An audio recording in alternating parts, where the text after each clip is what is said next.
Welcome back to Abu Dhabi, Mr. President. Thanks for the time. Thank you very much. First of all, congrats on becoming a grandfather for the 11th time. Most importantly. Tiffany, baby right. Alexander. They're a really good couple, great couple, I think. And the baby is perfect. I'll let you know about it in 21 years. But the baby is good, so we're happy about that. I look forward to seeing the baby. Seeing you with those grandkids. This is a big trip. This is seen, especially in this region, as a major, major success with the interaction between each one of these countries. How do you see it today as you wrap it up? Well, I always considered it to be a very important region. I know all three leaders, as you could see, very well. In all three cases, I knew them long before I ran for politics, which is sort of something. It makes it a little bit more special. They're great people. The three of them, they're great people. And it's a great region, but it was never treated properly, and it was certainly not treated well by Biden, who didn't know he was alive, frankly, so, you know, you can understand that. But he was not, they didn't treat this group well. And I think they were being, and I guess you know, because you've reported on it, they were being coaxed very strongly by China, because that solves China's fuel problem forever. And it wasn't their preference, but they were on their way. They were going to China, and that was going to be their parent, and that's not happening anymore. Do you think you've shifted the paradigm on that? No, I don't think. I know. We are as close. We're closer now to them than ever before. You could see the relationship. You could get a body expert and pay them a lot of money, and they could tell you, no, there's just a relationship that I have with all three that's just, you know, very extraordinary. I was even saying, you know, I mean, we're like so friendly. Not a normal situation where you know, you're okay with a leader or whatever. But this is a very important region. This is the energy capital of the world. They have, you know, massive amounts of energy and other things. They've invested wisely. And they're looking to do other things. I guess in Saudi Arabia, they said in another couple of years, there'll be more than 50% other businesses represent more than 50% of the take. And it's pretty amazing what all of them have done. You have a massive amount of business investment coming back to the U.S. Right. And they're still adding it up in each country. Which, by the way, most importantly, that's why I came here. I didn't come here to say, gee, you guys are rich and you have a lot of oil. You know, they have a lot of money, and I want them to spend the money in the United States. And we set records. There's never been a trip like this by any president or anybody ever before. And I'd ask them, how about doubling it up? Okay. Oh, I should have asked for more, because they said, okay. They're good people, and they love our country. And look, they have great danger because of Iran. That's their primary danger. And that makes them vulnerable. But I don't see them as being vulnerable, because I think we have the greatest military in the world. And we're adding to it now at levels that nobody's ever seen. We're going to build the Iron Dome. We deserve an Iron Dome. You know, see, we call it two names. So I was going to call it the Iron Dome because that's the name everyone has heard of for years. But to me, it was old-fashioned. So we changed it recently to the Golden Dome, the beautiful Golden Dome. And matches Ronald the golden Reagan, age. you know, Ronald Reagan wanted that many years ago, and he was right, except you didn't have anywhere near the technology. I want to talk about Israel. I mean, the first trip in the first administration, when you came over to the Middle East, you did do a stop in Israel on the way back. Not doing it this time. Obviously, the Israel-Hamas and what's happening in Gaza is driving a lot. How do you see that? Are you frustrated at all with Prime Minister Netanyahu? No, look, he's got a tough situation. You have to remember there was an October 7th that everyone forgets. It was one of the most violent days in the history of the world, not the Middle East, the world, when you look at the tapes. And the tapes are there for everyone to see. So he has that problem. That problem should have never happened. Now, if I were president, that problem wouldn't have happened, because Iran had no money. They were stone cold broke, and they weren't giving money to Hamas. In fact, I remember in your show, like a year before that, you were saying, there's no money for Hezbollah, Hamas. There's like 28 different groups. The Houthis. The Houthis. But they have 28 groups that we know of. and none of them. They were all breaking up because there was no money. And then Biden came along, he took off all the sanctions on Iran. I mean, I put sanctions that were so strong, anybody that did business with Iran could not do business with the United States. So everybody took a pass, including China. Biden came in, he just let everyone go by, and they became, you know, they have over $300 billion today. So how do you get to a solution there? Oh, we'll get 100%. You think so? Well, we're going to have a solution one way or the other. It's either going to be violent or not violent. And I far prefer nonviolent. I know so many Iranians from New York, from Washington, from different places. These are great people. You know, you have to view them as people. And I don't want it to be a violent thing, but they're not going to have a nuclear weapon. But you said it was close the other day. You said it was close to a deal. I think it's close. I think, so does that mean that they're going to make enrich at any level, like a civilian level? No, I think they want to make a deal. You know, you say to yourself, they have massive oil, by the way. They have oil that lasts for 300 years. They have a lot of oil. People don't realize they're one of the biggest in the world. And it's very good oil, meaning it's pure, perfect stuff. They don't have to, you know, spend a fortune on gases and energy in order to melt the rock and everything. They have pure, unadulterated, good oil. And you say, why does somebody that has that kind of oil, other than being politically correct, but when you have unlimited amounts of oil and gas, why are you putting up, you know, why do you need civil nuclear? I just don't see it. But I mean, are you going to call for it all? And I think nuclear is fine. I think nuclear is fine for civil if you have a country with no oil. But if you're sitting on one of the largest piles of oil in the world, why are you talking about putting up nuclear civil? I call it nuclear civil. And so Bibi Netanyahu is not convinced that a deal would be good for the region. Is that fair to say? I think I can say that Bibi, he's an angry man. And he should be because of October 7th. And he's been hurt badly by that. But in another way, he's been sort of helped because I think he's fought hard and bravely. And you think the Israel-Hamas, the situation in Gaza is going to come to an end soon? Gaza's a nasty place. It's been that way for years. I think it should become a free zone. You know, freedom, I call it a freedom zone. It should become a freedom zone. It doesn't work. Every 10 years, they go back. They have Hamas. They have everybody's being killed all over the place. I mean, you ever see? You talk about crime stats.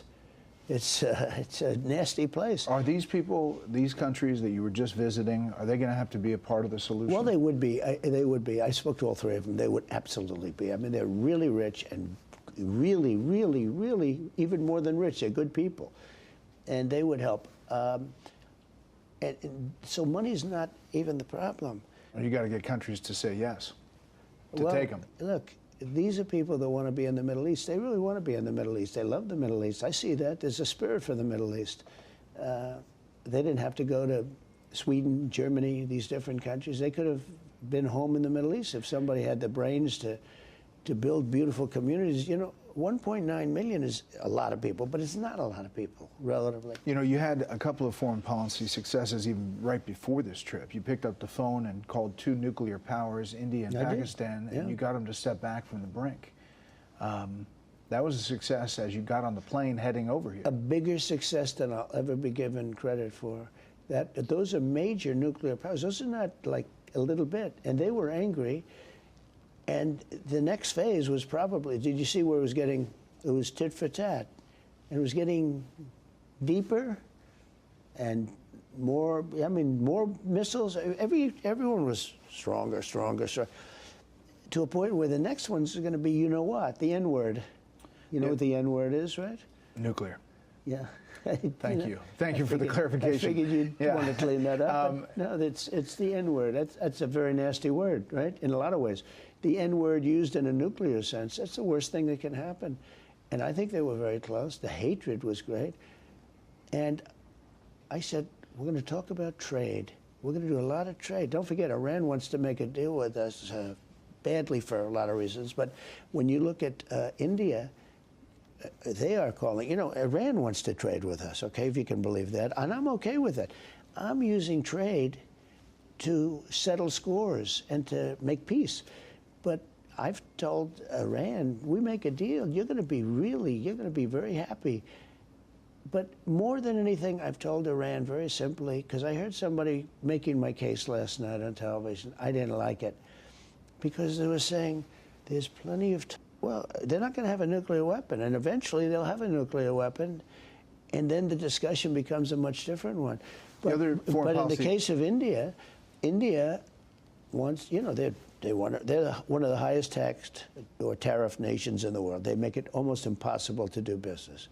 Do you know that they're willing to cut 100% of their tariffs for the United States because of what I did? Is that deal coming soon? Yeah, that'll come soon. I'm in no rush. Look, everybody wants to make a deal with us. So South Korea. South Korea wants to make a deal with India, us, everybody. But Japan. I'm not going to make deals with everybody. I'm just going to set the limit. I'll make some deals, and then I'm just going to, because you can't meet with that many people. I've got 150 countries that want to make deals. You know, you have a lot of countries. The market was really happy with the China situation and the sit down. They were. With the Treasury Secretary. If I didn't do that deal with China, I think China would have broken apart. Not us, them. We weren't going to break. We're not going to break. They would have broken apart. You know, our country has a lot of spirit. And you know why? Because of November 5th. Because our country has spirit again. The other foreign policy shift was this embrace of Syria. You met with the Syrian president, who has a shady past of being tied to Al-Qaeda and the al-Nusra Front in Syria, but you see promise there. Well, before I talk about that, just one word. Yeah. Also Pakistan. Great conversations with Pakistan. You know, we can't forget them, and because it does take two to tango. And with India, I felt very certain. And with Pakistan, I also talked about trade. Oh, they would love to trade. They would love to trade. You know, they're brilliant people. They make incredible products. And we don't do much trading with them, and yet I have a good relationship with a lot of people that you wouldn't believe. But I stopped that war. That was going to be a nuclear war, I think, or close, very close. You were right there. Yeah. And now everyone's happy. In fact, I told my people, call them up. Let's start trading immediately, because I'm a man of my word. Now, when you get to Syria, so I did something with Syria because the future king, and you have a wonderful king right now. He's an older man. He's also a friend of mine, and he's 100% sharp. He's great, and he's got a great son, the Crown Prince, and he has actually many titles. He's Prime Minister, he's Crown Prince, and he's doing a great job running it. But he called me, and he spoke to me, and he said, could you do me a favor? Could you, and do the world a favor, could you take the sanctions off Syria? Because the only way they're going to have a chance, the sanctions are crippling, really biting. Well, that's what I did with Iran, and they came to a point where they were bust. Could you take the sanctions off? I hadn't thought about it much, and he said it in a way that was, he's got a great heart. He said, they can't make it with those sanctions.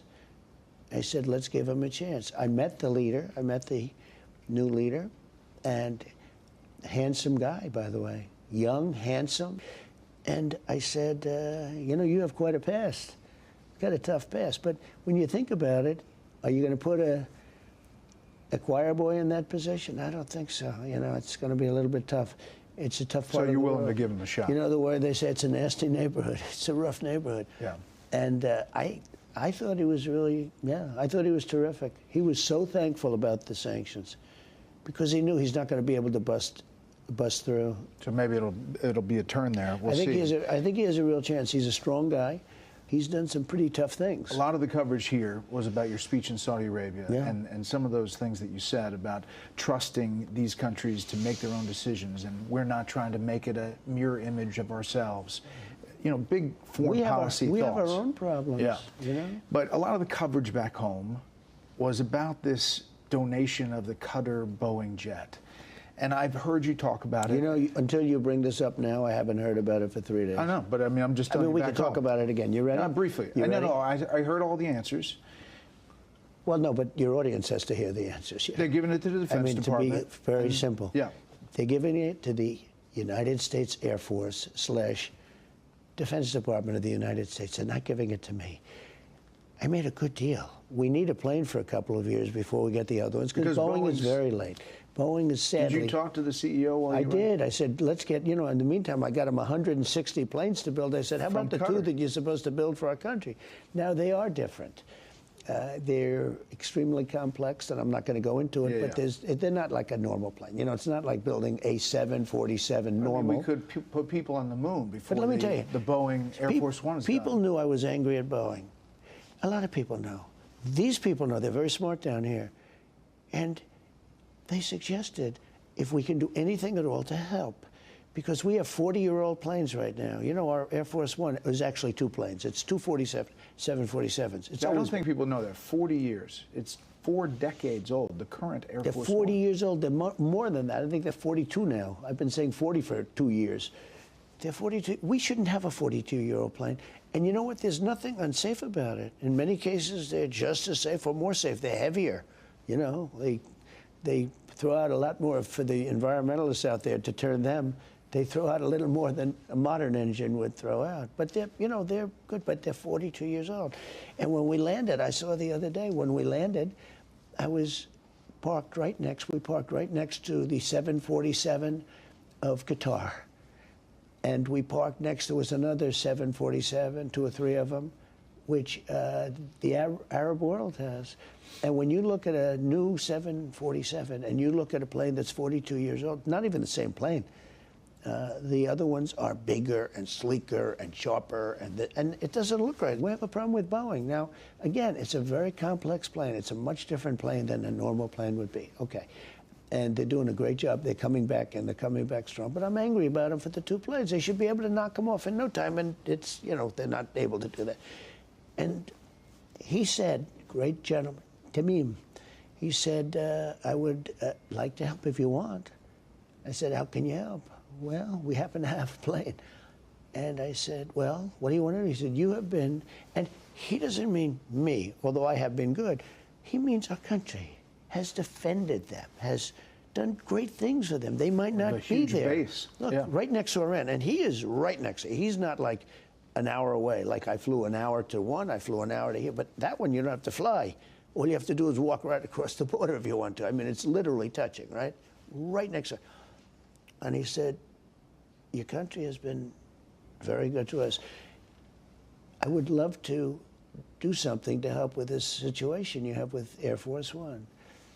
I said, that's nice. What do you suggest? And he suggested this. And I said, you know what? That's very nice. That's very nice. I appreciate it. What would be the price? He said, there is no price. I said, that's nice. Now, this plane's not for me. This goes to the United States Air Force for whoever is president. And at some point, it'll be like Ronald Reagan. It'll be decommissioned. It's 11 years old. So it stays until it's decommissioned. Yeah, it'll be decommissioned because they won't want it. Plus, they'll have the other 2 planes by that time, and there'll be brand new planes, etc. But I just want to say, it was a radical left story that a lot of people, including you. And I asked the Prime Minister about it specifically, and he said, he didn't understand the reaction back home, and he made that clear. I think he was insulted. Actually, he made a gift to help somebody that has helped them. It was so nice as a gesture, and the people here, to show you how it's crazy, they'd like me to pay $1 billion. I'd rather pay $1 billion and get 10 fighter jets instead of giving $1 billion when it's not necessary. Mr. President, if you'll stand by. Remember